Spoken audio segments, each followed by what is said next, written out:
Welcome back to another episode of LEO Radio. I'm Joey Sperlaz, instructor at J. Harris Academy of Police Training. We are coming from you live from the Golden Nugget Casino in Atlantic City for our annual training conference.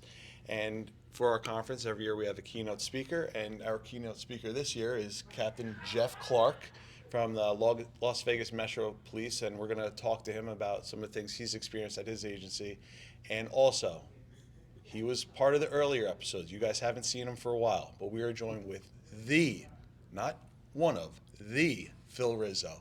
And we're going to hopefully get into the story about how my life is better because I know Phil Rizzo. Right, Jen? You know who I'm talking to. All right, but let's get into a little bit of what we learned from you today, your experiences, and especially focusing on the training and being the nature of what we look to do. What was your role at 1 October?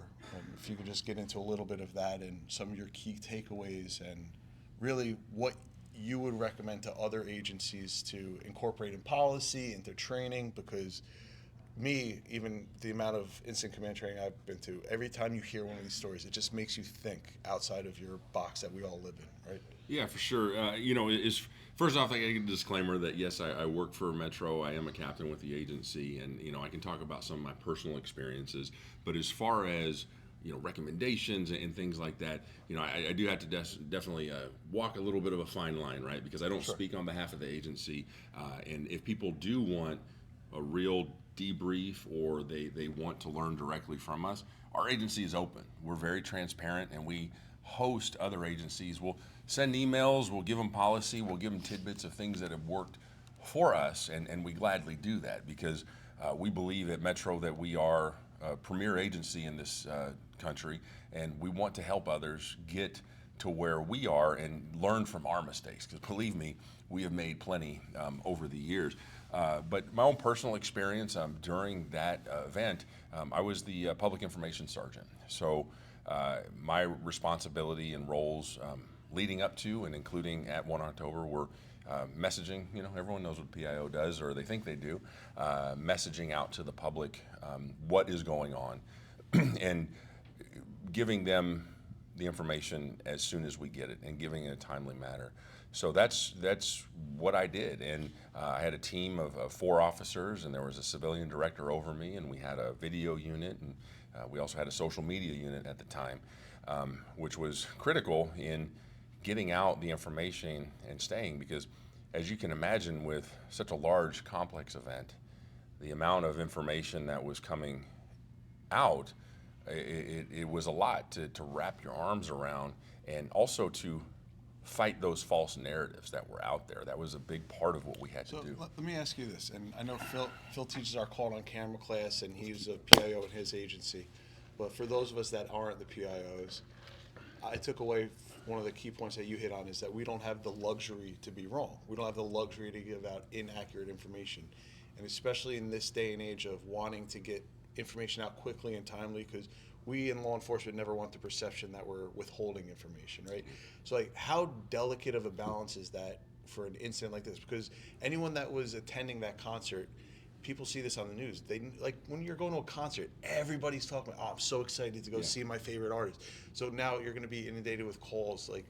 How do you balance that? That's not can't be. Well, it doesn't matter if it's a large event like this or whatever. We always have to be right, and not only do we have to be right, we have to be fast. We have to be timely, right? And when law enforcement, if we push out something too fast that's not correct, our feet are held to the fire, and rightfully so, because we are supposed to be the experts, and we're supposed to be the ones protecting our community and telling them the right thing. However, on the flip side, when the media puts out something fast but inaccurate, hardly ever are they held to task, right? Mm-hmm. They are not held accountable to the level we are. The news cycle, as quick as it is, and our short attention spans, every once in a while, I might watch Fox, CNN, MSNBC, I watch them all. They might do some kind of, we flubbed up on this one, our apology, and then it moves on. Sure. But law enforcement does that. You talked about that with Ferguson today. Yeah, for Ferguson, right? That was a big thing. So you always need to be out there and as quick as you can and as accurate as you can. That's the key, because once you say it as a law enforcement agency, that becomes gospel. Regardless if you tell people this is You know, what's the standard line? This is ongoing investigation. Things are subject to change. But at Metro, when we push information out, we want to make sure that what we know at the time, and it's things that we can definitely say right now, right? So a big thing that we've done there, and that my time as the PIO sergeant, I was on about 60 officer-involved shootings. And what's great about what we do is you think about the powers that we are given by the people, right? And that is, we can arrest people, we take away their rights, and when our lives or someone else's lives are in jeopardy, we have the authorization to use deadly force, right? So there's no greater responsibility that we have. Unfortunately, for years, law enforcement we've kept that close to the chest. Like, what did we do, right? But we have a responsibility to the people to tell them what we did. So at Metro, within a couple hours of a trigger pull, we have our captain of our internal oversight constitutional policing out there on scene giving a brief right then. This is what we know definitively right now. And it's quick and it's accurate. We don't get in all the details. You know, it's very specific, it's very on the surface, but we at least give them the information. Our officers did this, the suspect produced a firearm or whatever, we ended up firing, and then what's the status of the suspect? Are they deceased or whatever? The officers, okay. And that's what we do right then to kind of keep everyone, tamp it down. 48 hours later, our agency releases the officers' names, where they work, how long they've been on. And then within 72 hours, you have someone from our command staff in front of the whole world saying, here's everything we did. Here's the body camera, here's the diagrams, here's the suspect weapons, here's the officer's weapons. And so they can see. We don't offer judgment. It's just, this is what happened, and then we'll let the people decide, right? So it's very important in our transparency, and and the reason I bring that up is it keeps the public trust, because we don't whitewash it. If it's good, we'll tell you. If it's bad, we'll tell you. But I see that as a problem in certain places where they'll tell you the good stuff, but man, when you have something a little controversial, hey, we're going to lean on, hey, well, our DA doesn't want to release this because it's a criminal, whatever. And I think that's just wrong. Sorry, I got on a long soapbox there. Phil wants to talk, so I'm going to give him this little microphone. No, I think that you make some great points with that. And one of the main things we need to look at is when we make a mistake, we need to own it. Absolutely. And that is huge. But the other thing that I think that you talked about, and we have had extensive conversations with, is that every officer, and when I was a PIO, Yeah. it was, you were the PIO, you were the voice of the agency. Mm-hmm. It was either me or the chief or one of the other command staff. But in today's day and age, technology, this thing right here has made everyone a PIO, and I think that that's somewhere where agencies miss the boat, where they don't. I believe that every officer should have some basic training in that, because when that phone is shoved in your face, everything you say is going to be an official word from the department. It's not a matter of, I'm not the PIO, I can't say that. We were always trained, no comment is still a comment. Yeah. And if our officers don't know how to at least give the basic information of, even if it's just, I'm not authorized to speak on this right now, you need to contact our public information officer, they still need to be able to put that in a cohesive way so that someone can understand it. Yeah, but when the biggest thing that our officers do out there, right? The people putting a camera in front of you and asking for a statement, fortunately, that's not necessarily the norm. Their actions are the things that speak, right? So they need to realize that we have body-worn cameras. If someone is recording you, I see too often officers will then make an unlawful arrest or a detainment or whatever. It's like, no, they have the right, as long as they're not interfering with your investigation and they are on public, cool, let them do their thing. But our officers get spun up in that. I see it getting better because it's more commonplace, but it's their actions, right? The things they say on scene, because what we don't want is that guy with the phone, and it's not, I'm asking for comment, I have my phone in my face, I'm trying to get you riled up. So you had that screenshot of them screaming at them, getting in their face. We can't have that. So that needs to be where the training lies, is how you carry yourself, right? We need to set the example. Driving. Quit driving like a maniac. If you want your public to drive safer, we need to set the example. If you want your public to be de-escalated and respect the police, carry yourself in a way that demands respect. Absolutely, and I think that's, again, you bring up the driving. all too often we see guys don't want to wear their seatbelts, Yeah. don't want to, and these are things that not only are we demanding that of the public, but what nobody really thinks about is, God forbid you're involved in a motor vehicle crash and you're not wearing your seatbelt, Yeah. you're going to have workers' comp issues. So these are all, you're bringing up great points, and the critical incident, and I think one of the main things you said was there were 22,000 people at the concert. Yeah. And you said that was a small event for you. Oh, for sure. Las Vegas, right? We are indeed the entertainment capital of the world. And you look at the speed, complexity, the volume of what we deal with, right? Route 91, 22,000 people over the course of 3 nights. Each night had that many people. So you're talking in excess 60, 70,000 people. But Electric Daisy Carnival, 400,000 attendees. New Year's Eve, 400,000 attendees.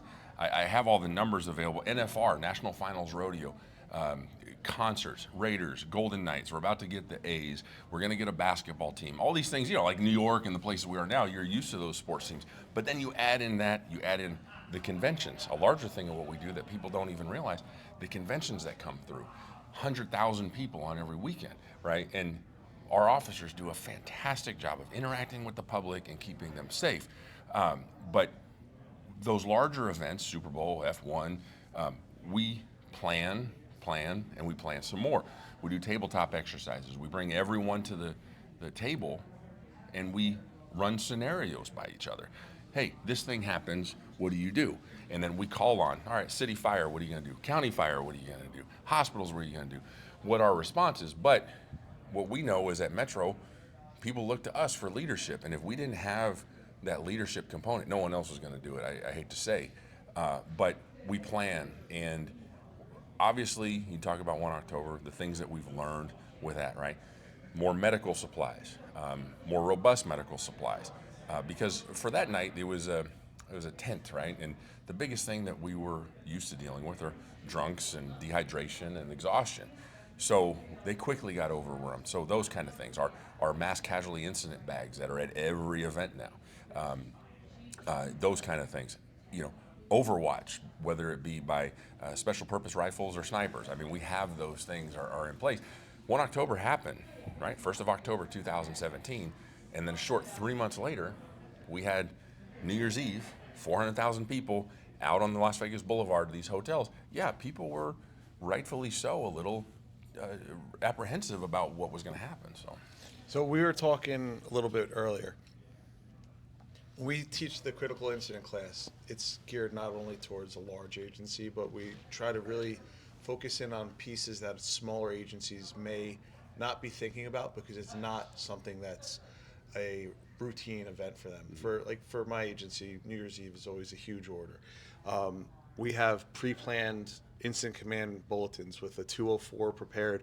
You know your post, you know where you're assigned well before that. But a lot of the smaller agencies, they just know some of the smaller events. And you touched on accountability staging when you were talking about the 1 October incident. About how many cops actually responded that were on duty, about how many cops responded, and what systems you guys have in place to ensure, because as an incident commander and management, we have to ensure the safety. And especially in New Jersey, we have so many smaller agencies that would be coming in for mutual aid. Like, what advice would you give for that accountability aspect? Well, it's tough. We all signed up for this job to run towards the gunfire, right? We all signed up to this job to make an impact immediately. And what people don't realize is by rushing to the scene and over-convergence, you actually could compound the problem. And you could be more useful elsewhere. But we all want to go towards that hero moment, right? So for how many responded, couldn't tell you. I don't have that number. I know my agency does. But I'd say all of them. Everyone did respond, and they all had good intentions. But then it's resource management. It's where are your people? And then when you're talking about 58 casualties there at night, well, is that one of our officers? Do we know where are they at? What are they doing? That becomes a much bigger problem. And then also with something of that size and scope, there's going to be subsequent operational periods. So to have the restraint to not go if you're off duty, because you know that you have to log on in 6 hours you'll be more useful to relieve that person later. So that's very important. And how many false reports did you guys have? Our 'cause distraction there were calls. explosions, there were fires, there were secondary alleged shootings. Dozens of distraction calls, and And you have to respond to those. we do. We have to at least clear them out, and fortunately, there was a good response to be able to clear those out and understand what was legit and not. And what we've learned is, someone shows up at a different hotel, bleeding, or out of breath, running for their lives. They make security contact with them. What happened? Oh, I was just shot at, or I was just shot. They don't continue on to say Where? at this concert. So what do? They do the right thing. They call it in. We just had a shooting here. So we understand where those echo calls, how they happened. And then also the actual echo, all the hotels and the tall buildings, where's that gunfire coming from? It creates that, and that's understandably so. But it's to be able to manage your resources, send them to those locations, quickly determine if they're legitimate or not, and then make sure your resources are tracked, and then you bring them back to your staging area, and then you redeploy as needed. Sure. Did you have something? So one thing I think that we need to look at, and you brought up, and I kind of want to hit on, is the importance of a hot wash or an after-action meeting, and the lessons you've learned. So you learned that, hey, guess what? We need to have these MCI bags at every one of the events. It doesn't matter if it's a small event or a large event. And it's imperative that we as commanders realize that, yes, we have to celebrate our folks and the good work that they do, but going back to what we said, if we made a mistake, that's the time. It's not being critical. It's not being overly critical of our personnel. It's just about making them better and safer in the future. Mm-hmm. And we have to be able to address our tactics and the things that we didn't get right. Mm-hmm. Because if we don't, we're never going to progress as a profession. We're never going to progress, and our folks are going to be in more danger because of that. No, I was just going to say, it's almost even as simple as looking at it from the perspective of, when do you realize you need to order line tape? Is it when you run out of line tape? Or is it because during vehicle inspections that are mandated, we realize that we need to order more line tape? It is such a simple example to illustrate that. Like, if you're learning at the debriefing, like if you're putting it into policy, also make sure that we're staying on top of it. Because medical supplies, like, when do you realize you need to order more gauze? It's when you run out of gauze. Like, Right. And we're all cops, so it's like we know that's like really how it happens. Well, that critical incident review process, hot wash, whatever, those are imperative because of the reasons you said, but we also need to make sure that people understand that this is a place for learning. This is a place to improve. This is not a disciplinary process, because you're not going to get participation if the agency's response is, every time we do these, we're open internal affairs complaints on people, we're hanging paper on people. No, this needs to be a learning environment. I truly believe that, I know I can speak for my agency, that our cops go out and they have good intentions. They're well-meaning. If they zigged when they should have zagged, cool, we can deal with it. It's not an intentional or malicious thing. We can always, that hindsight 2020, but that's imperative for agencies to make sure that it is a collaborative process, and people need to be able to put on their big boy underwear and go in there and say, yep, this is what I should have done better. Absolutely, and as, again, someone who had, I finished my career with an internal affairs background, it's important that we look at those mistakes of the heart versus mistakes of the head. And in that situation where you're receiving gunfire, and the videos of they circulated all over, and again, a bump stock, that was an automatic weapon. We can say it was a semi-automatic weapon with a bump stock. He was firing as if it was an automatic weapon, and you're getting fired at. Unless you're getting fired at every day, that's not something that you're used to, and you're gonna make mistakes, and that's a mistake of the head, not a mistake of the heart. Right. You had brought up that there's situations where we realize that, our officers may not take action because of something. They just freeze, and it happens, and in that situation we need to look, and you touched upon it with officer wellness and all of these things, and these are, I'm grateful that I ended my career in New Jersey with the focus that they did have on wellness and resiliency, and I think we've taken strides in that, and it was comforting to hear that your sheriff has taken strides in that as well, and it's huge. I have nothing but respect for Sheriff Kevin McMahill. He has come in, and that was something he ran on. One of his platforms was officer wellness, and I've heard him say it time and again. We're going to take care of our officers' mind, body, and soul better than we ever have before. Happy cops, make better decisions. They make the community safer, and so he has definitely put an effort behind it with our reorganization of our department. He created a chief administrative officer position.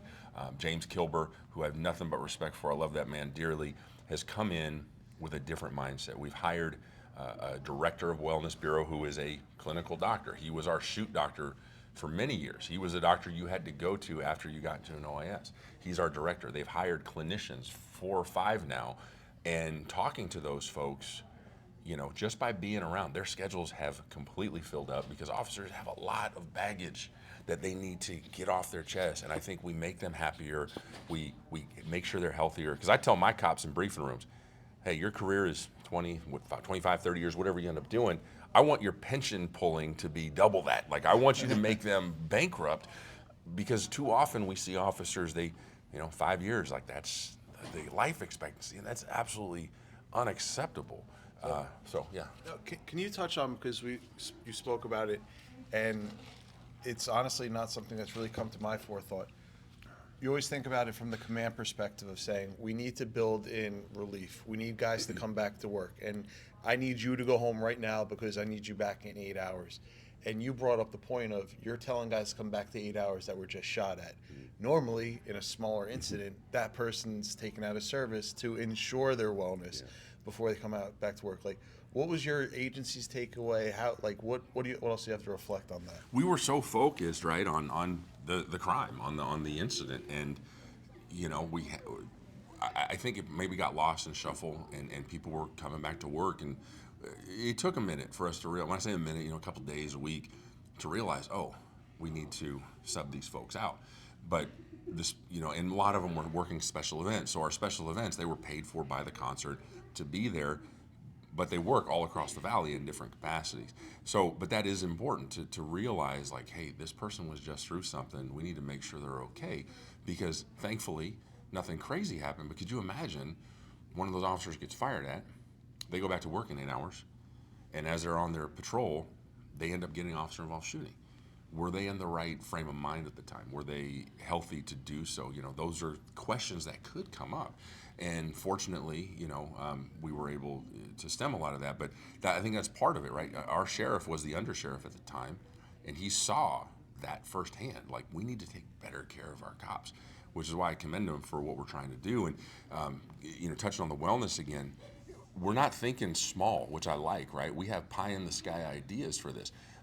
Fortunately, in Las Vegas, like, UFC is headquartered in Vegas, and they have a great wellness program, I've been told. I haven't been there, but we want to kind of model them eventually, or parts of what they do.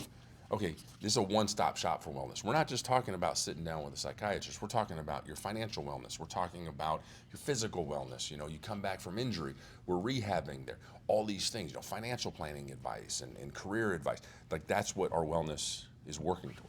And that's amazing, because let's be honest, we've all been there. Financial stress could really, that weighs on your mind forever. So you're taking a very holistic approach to that, and I commend you guys for that. That's amazing. I've never even thought of that until literally you just said it. And we're building it from the ground up. And I haven't been a part of that bureau, but I talk with those folks often, and our clinicians are just, I'm extremely impressed with how much they've gotten engaged. And at Metro, we always say, whenever you go to a new job, it's like drinking from a fire hose. And these clinicians, it really is, because there's so much to take in. Now, compound that, right? Now, fortunately, the clinicians that we've hired, there was a very specific job qualifications that they wanted. So they had an understanding, right? What we didn't want is, when they go to talk to someone, hey, I was an officer-involved shooting 5 years ago. We don't want them to have to explain what an officer-involved shooting is, what these things are. They have a good base knowledge, because we want them to know that they're understood and they're heard. And so that's been definitely a good point for that. So. Have you seen, and again, we're talking about a Gen X guy who's Gen X? Gen X. Really? Stop. I thought he was a boomer. Gen X. Firmly in the middle of Gen X. I make fun of him all Yeah. the time. See, now you took me off. Okay, boomer. Oh no. They say that your memory's the first thing to go. I don't remember what the second is, but Your eyesight. I thought it was the hair. no, that's been gone for a long time. What were we talking about now? You threw me off. Wellness and Gen X and drinking from a fire hose and what Just else? talking to the clinicians. Oh yeah, so when I first started, it was very much of you start, you're going to have those calls that weigh on you, and you take that and you push it deep down and you don't think about it. Yeah. And do you find that this new generation of cops, are they more open to, because again, we don't talk about things that, I actually went and saw a comedian a couple weeks ago, and he was actually making fun of the whole Gen X thing of us suffering in silence and drinking from the garden hose and everything else. But I've found that those as I call them, elder millennials and Gen Xers, they're not apt to open up and talk. Do you find that the newer generation of cops are more apt to open up because of the way because of what they are, and they're being brought into this culture? I want to try and, or I think you can draw the parallel to those of us that never worked with body cameras. When body cameras came in, that was a big adjustment. It was hard. But these new officers that have 1, 2, 3 years on, they don't know anything better. Right. So the adjustment time is better for them. Do you see that, or have you experienced it, or is it such a new phenomenon for you guys that? Well, we've always had peer support at Metro, and so that's definitely been a thing. You hit on it with, it has to be a cultural thing. They're coming in and they don't know any different, which I think is definitely for the better. Just like body cameras, they're for the better. All the things that you look in the history of policing in America, that when they came online, right? Oh, our jobs are never going to be the same. Miranda. Oh, now we can't even question people, or you know what I mean? Like along the way, like they took this away. In Nevada, we went from traffic citations went from misdemeanor crimes to civil. Oh, this is going to end traffic enforcement. So it's just a matter of messaging along the way. So if we make it part of the culture, that I think is a bigger thing than a generational deal. It's Okay. what they know and what they're used to. But what's equally as important is their bosses need to be setting that tone. It is okay to not be okay. It is okay to talk to these people. I have opened up in my own briefings about personal stuff to things because I want them to know, hey, just because I have rank on my collar, that doesn't make me better or different, or I need to be a certain way, right? I can't be vulnerable to you. I don't operate like that. I took a test to change my job description. That's it. I have different responsibilities. You going out, doing the things that I did years ago, going down those dark alleys, going towards the gunfire, you have a very hard job. And I don't forget where I came from, but I make it normal to, hey, let's talk about this. And I talk a lot in my briefings when I go in there about not just wellness, right? You guys have, I'm assuming EAP here, early, Yes. right? Yeah. So those things. EAP is great, but to me, if we're engaged and we're talking to our folks on a regular basis and knowing what's going on them personally and what makes them tick, by the time the EAP comes around, it shouldn't be a surprise, right? So the big thing I think you really just pointed out is, yes, the fact that you took a test and you have bars or stars or stripes on your sleeve, that makes you a boss. What you just described is what makes you a great leader. Well, And I think that's the difference, is that we need to make sure that people are given not only the title to be the boss, but we need to make sure we're getting the best leaders that we can. And our officers need to understand that you are a leader as well, and you especially with the peers, you don't necessarily have to hold rank to be a leader, and that's what I think we need to really solidify with our folks, is that the peer-to-peer is you can be just as much of a leader as the captain of the entire division. Sure. And a lot of that has to do with culture and cultural changes that you've already touched on with how your sheriff came in and the undersheriff, right? And how they've built that culture up. And we talked briefly earlier about leadership capital. How much leadership capital does that build for you to be able to open up to people? And it makes them want to open up to you. It's worth being aware of what your officers are going through outside of work. And we've had the old adage of when you come to roll call, check your personal baggage at the door and then pick it back up on your way out. That's great in theory, but the reality is when you have something weighing down on you, and if you're not addressing that, if you're shoving that all down, it's going to be very difficult to get through. And that could also force you into bad decisions. It could make you more emotional. Could even lead to something as extreme as an excessive force because of frustration coming out at the wrong time.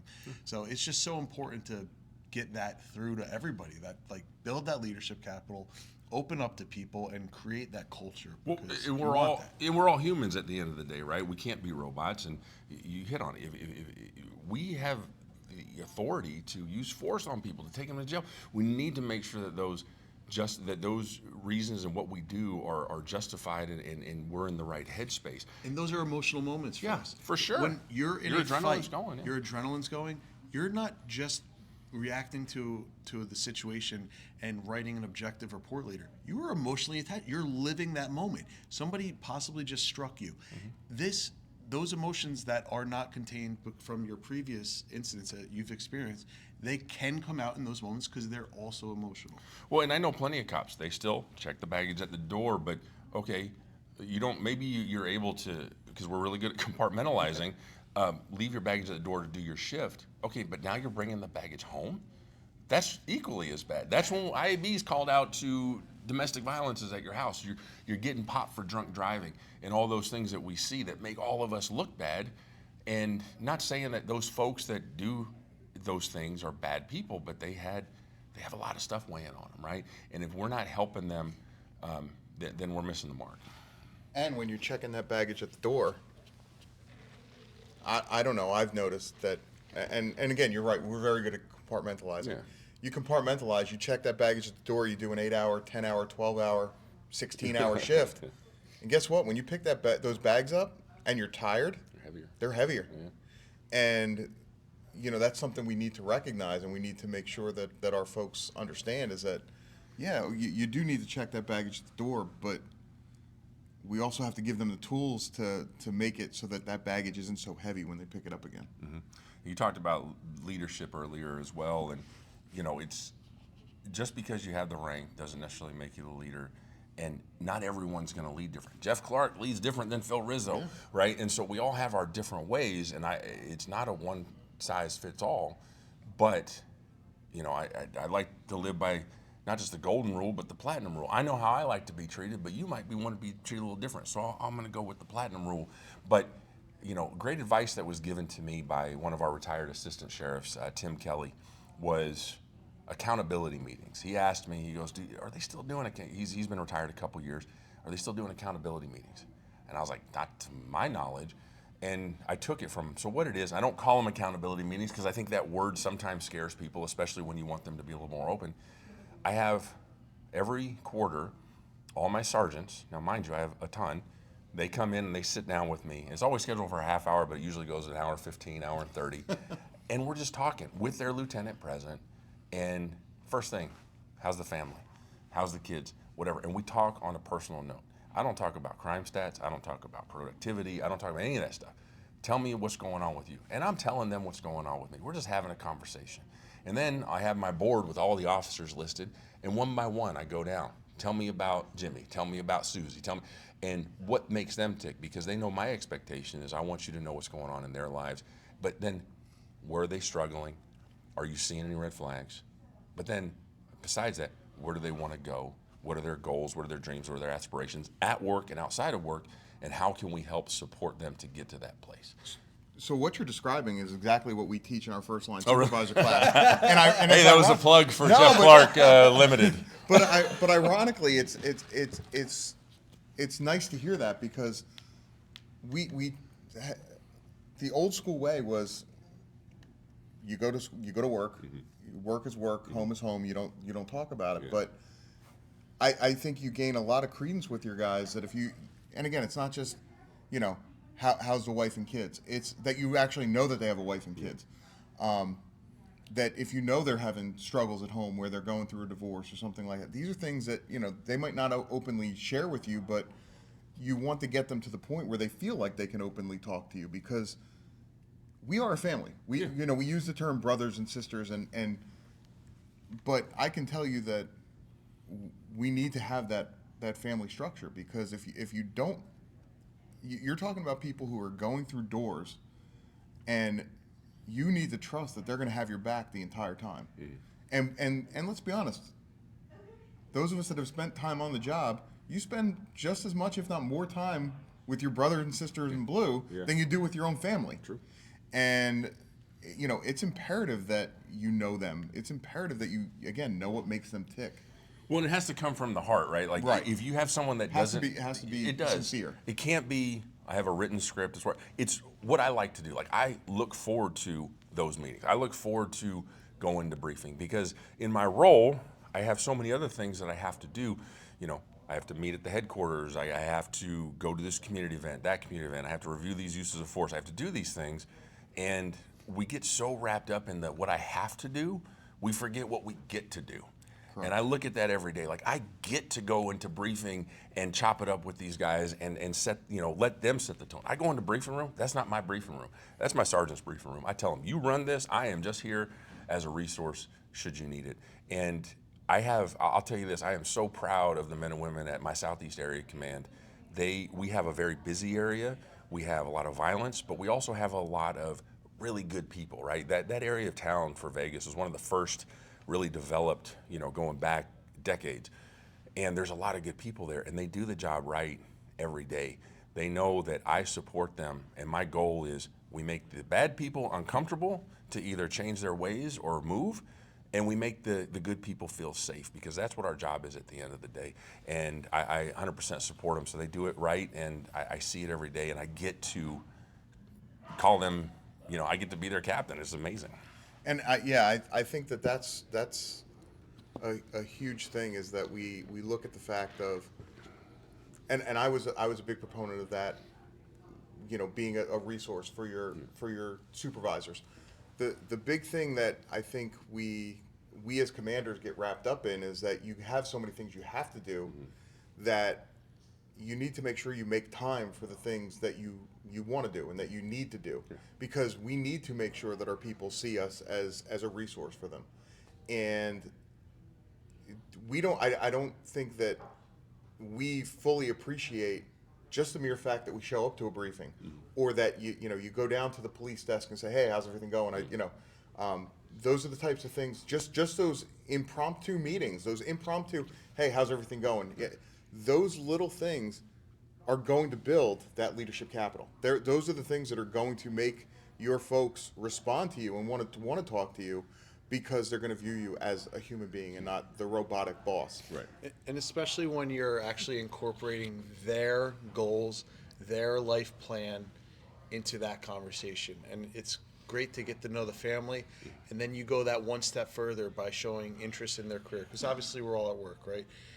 But showing them, like, hey, like, I want to know, what are your professional goals? Because you just touched on it. Like, what does Jimmy want to do? What does Susie want to do? And maybe it's patrol for life, and some people look down on that. And I mean, I'm a lieutenant, but I've been in patrol my entire career. But I think patrol is the most rewarding of all.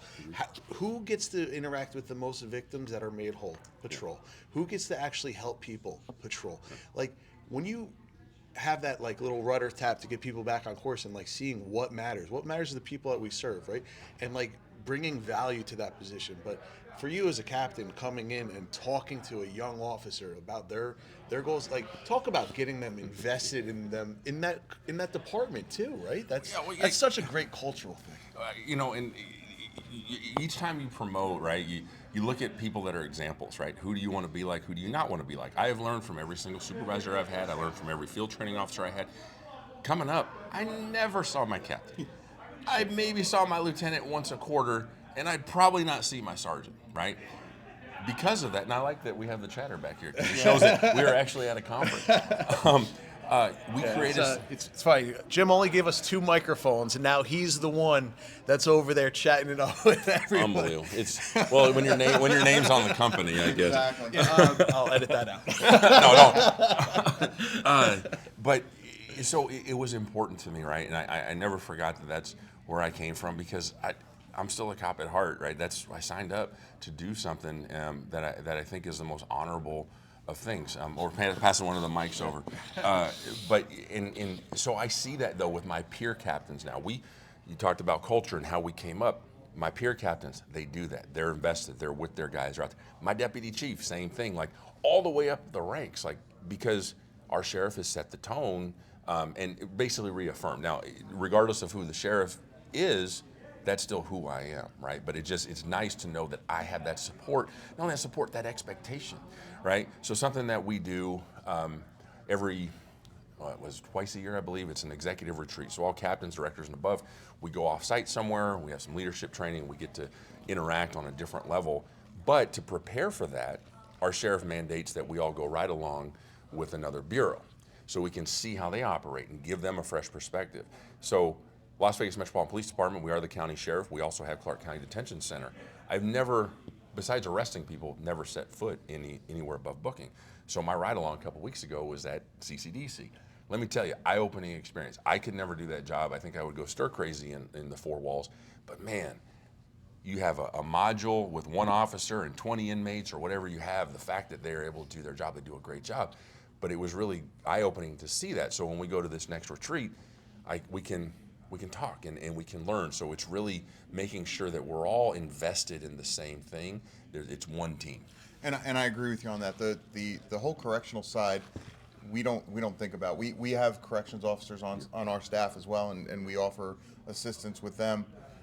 But the one thing I've always said this time and again, corrections officers, anybody behind those 4 walls, they are the best at de-escalation. Yeah, they are the sure. best at talking to people and getting people to follow their commands. Why? Because the only thing they have is their voice and their tone. You know, they don't have all the tools on the bat belt that you know a patrol officer. And they're outnumbered. And they're outnumbered. So you know, it's really one of the, and I always say that one of the greatest experiences I had as a law enforcement officer was the first summer that I worked as a Class 1 officer. So in New Jersey, we have Class 1 officers. They're unarmed officers that basically do, you know, either primarily work in shore towns, street crossings, you know, patrol parks and that kind of stuff. And my first job was I patrolled a 2 mile stretch of beach and boardwalk on a quad, and you know, you learned how to talk to people because you didn't have all those tools on your bat belt. And I think it was probably one of the greatest experiences that I had, above and beyond the fact that I got to patrol a 2 mile stretch of beach and boardwalk on a quad. By far the best law enforcement job Sounds I like had. a terrible job for an 18-year-old kid. I was 22 at the time. Let's get it straight. It's more important to be able to talk and de-escalate when you do have those tools on the belt, right? Yes. Because I have seen, and I tell my officers this, we have our gun. Do we need to go to gun right away? We have our taser. It doesn't stop everything. We have our baton. You can use your mouth. You can use your voice before you get to that. So, and hey, I tell them the best weapons you have, if you need to get to that point, maybe just your hands. Yeah. Go on. But it's you know, not a lot of people get in fights, thankfully. So it's just a different mentality. You need to be able to talk. You need to be able to do those things. And if you're in the right headspace, as we've been hitting on this whole conversation, you're more effective at that. And I think, you know, going back to what you were saying on, I think we need to be able to learn from our people as much as we learn from those above us. And I always joke around and say I learned everything I needed to know about being a supervisor on one call from a sergeant. His name is Lance Eisen. Never forget it. I was at a domestic violence call, and you know, we were running minimums like everybody's doing, and I was alone. I was at this DV call alone, and Lance showed up. So what did I do as a brand new patrolman? I was probably on 8 months at that point, just off of field training, and I immediately start turning around and telling him about the call, and he goes, "Do your job." Yeah. And I went around, handled my call, ended up arresting the guy, bring him in, and Lance pulls me aside after, and he goes, "Look, I wasn't mad at you. I want you to understand that I trust you, and that you know, if you were doing something that I didn't like, I would let you know. But I trust you. Do your job. And those words of "I trust you. You're a good officer." If I don't like what you're doing, I'll let you know. But other than that, do your job. Yeah, carry on. That was, and I took that to heart, and I very much live by the mindset of don't come to me with a problem, come to me with a solution, because I'm going to trust you with that solution. For sure. And my folks would come to me, and I taught them that. They would come to me and say, "Hey, I have this, and this. I want to do this." Perfect. I might tweak it a little bit because there's something, you know, a mindset that I saw, but I learned everything I needed to know about being a boss on one call, and I think that it's one of those things that, you know, it stuck with me, and that was 25 years ago, 26 years ago now, and I still to this day I take that to heart, not only at the job, but with my daughter. I want my daughter to be a free thinker. I want her to think about things. So come to me with a problem, but come to me with an idea of what you think is going to fix it. Agreed. And you know, I think it's working. At 19, she's already a supervisor. So And especially for the new supervisors, they have a very difficult time with that. Especially when you're used to being that hands-on cop, it's hard to delegate responsibility and authority down. But like, I think one of the key things we've been talking about is that there's just still so much to learn, and every day is a learning experience. It's literally like when you think you've learned it all, then just stop working.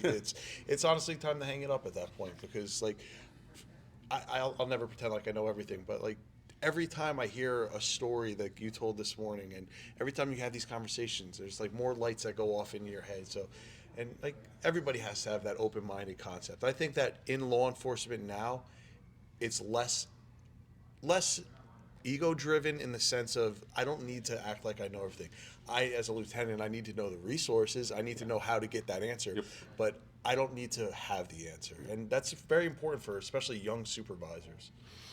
Yeah, I definitely don't know a fraction of anything, and you know, it's a matter of stepping back a little bit and knowing what your new role is, and settling into that, right? So at Metro, we have traditionally it's been police officer 1, police officer 2, and then sergeant, right? But now we have PO 3, 4, and 5. I think. What does that mean?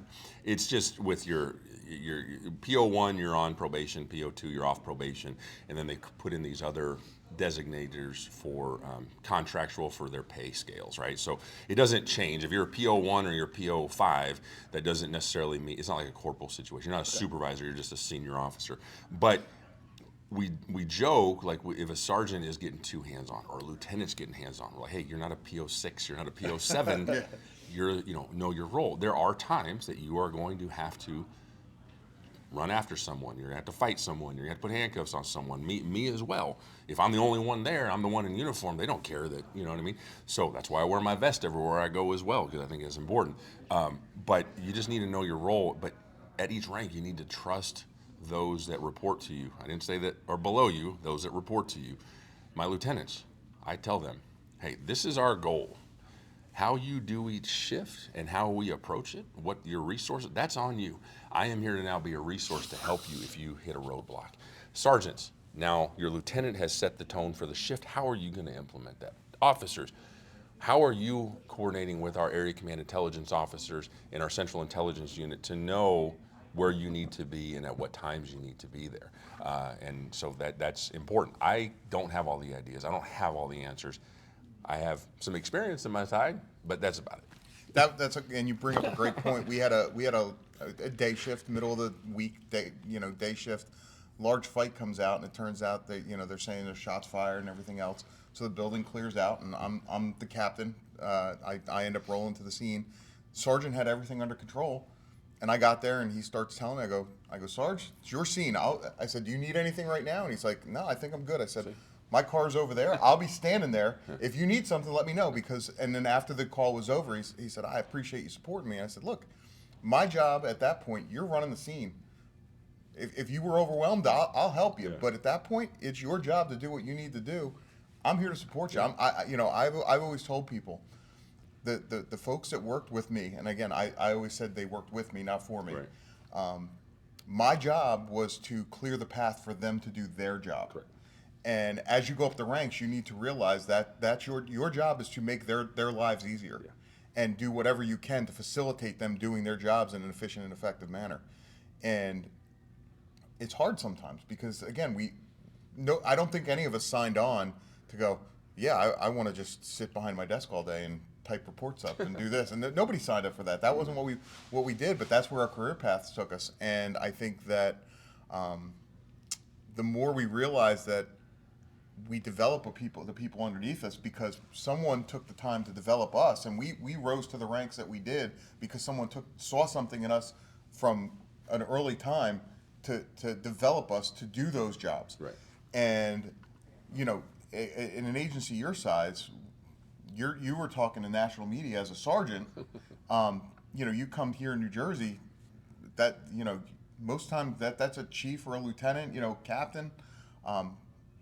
And I remember I was in a larger agency, and I was on national news once or twice as a sergeant and a lieutenant, and it's a daunting task, and you're going, man, this is crazy, but you have to look to develop those people, and I was fortunate that I had someone just tell me, look, don't be scared to delegate, don't be scared to bring your people up, because if you don't delegate to them, you're robbing them of the opportunity of advancing their career. And that kind of hit home for me because I said, someone trusted in me. They trusted in me to do this. I need to now trust in them. And as someone, the only one who's retired at the table, I can tell you, guess what? Just because you leave doesn't mean the machine stops. Oh, it doesn't skip a beat. Absolutely not. We're training our replacements. We should be training these people to be our bosses. That's how I look at it. Like, I see that PO1 that's going through field training. I hope that they surpass me, right? And regardless, I will be gone. They will still be there. I need to make sure that I left the place in a better, the place in a better place. There's a great book called Legacy, which is about, is it Legacy? Oh, I just completely, you had to edit this. Oh my gosh. No, we'd keep it all. James Kerr. Yeah, it's about the New Zealand All Blacks, and great book. I don't subscribe to a lot of leadership books and leadership classes because my personal thing is I think you either have it or you don't. But that book, it talks about one of the tenets for the All Blacks. Again, this is the winningest professional sports team in the history of the world. Is leave the jersey in a better place that you found it. So for me, it's leave the uniform, leave the badge in a better place that you found it. Yeah, I think the book is actually called All Blacks. No. Legacy. Is it? Positive. I'm going to have to look it up now, and we'll have to flash it on the screen. But it's one of the, I got it from one of the coaches of the Golden Knights, and it's just been something I subscribe to. And if any of my lieutenants are watching this, are going to laugh at me because I made them read it, and every week we would debrief a chapter. And it ended up becoming kind of a little bit of a joke for them, but still, one of the best chapters in there, it's don't be a dickhead. It legitimately is a title of it, and the All Blacks, you got to give it to them for that. So yeah, we leave it in a better place. But the other thing I think people lose sight of is there's so much ego of, oh, I'm this rank, I'm that rank. Well, you don't work 24/7, and when you go out to dinner with your wife, those cops are the ones keeping you safe. When you go to bed at night, they're the ones keeping you safe. And so if we treat them like dirt, then what do we expect? We need. I know you're big on training. My job, just like Zig Ziglar used to say, or still does, is I'm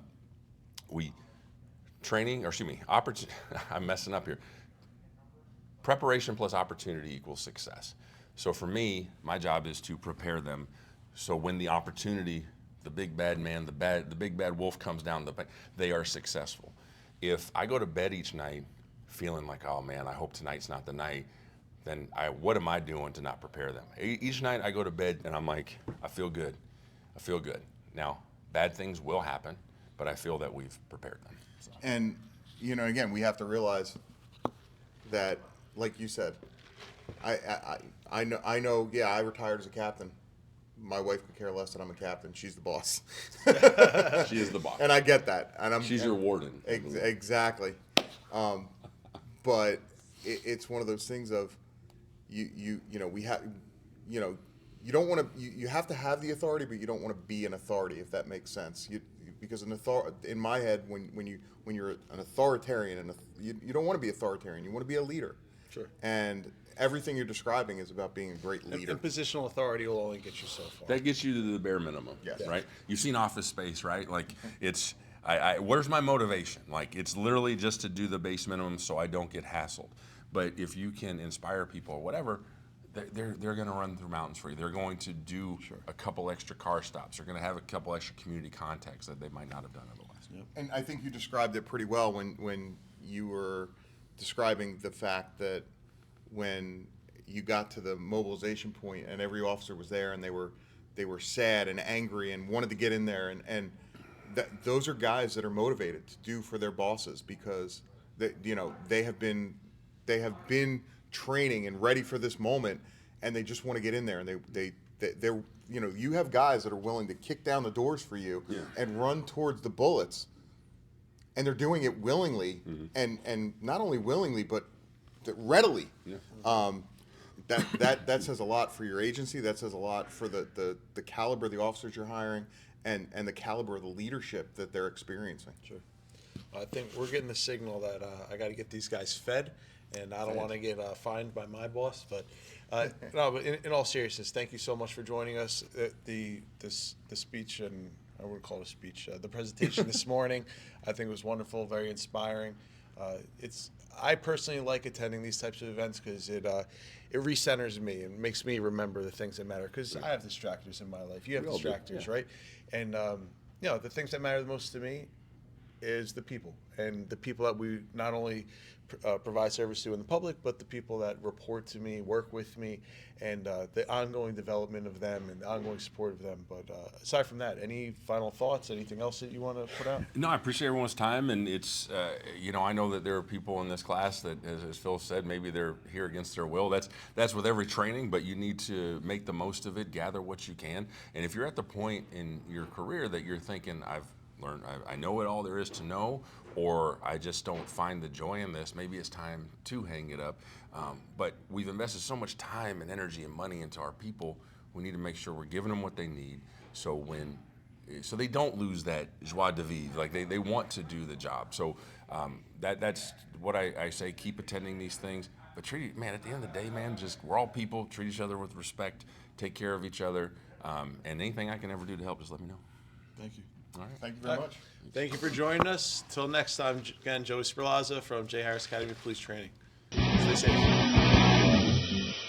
This podcast is brought to you by the J. Harris Academy of Police Training. J. Harris Academy of Police Training is based in New Jersey and provides law enforcement training services nationwide for promotional examinations, use of force, supervisory development, and other key areas within law enforcement. This podcast is utilized to discuss key topics occurring within the profession. The opinions and information provided is for entertainment purposes only. In an effort to provide this, we often purposely discuss opposite views and opinions to spark conversation and develop discussion points. The contents of the show and show notes are all copyrighted. All blog posts, podcasts, and show notes that are distributed to the public for free can be redistributed via hard copy or electronic copy for free only if the J. Harris Academy of Police Training is included as the acknowledged author within the actual media that is redistributed. This entire disclaimer also applies to any guests or contributors to the podcast or blog. Under no circumstances shall the J. Harris Academy of Police Training, any guests, contributors to the podcast or blog, or any employees, associates, or affiliates of the company be responsible for damages arising from the use of the information provided.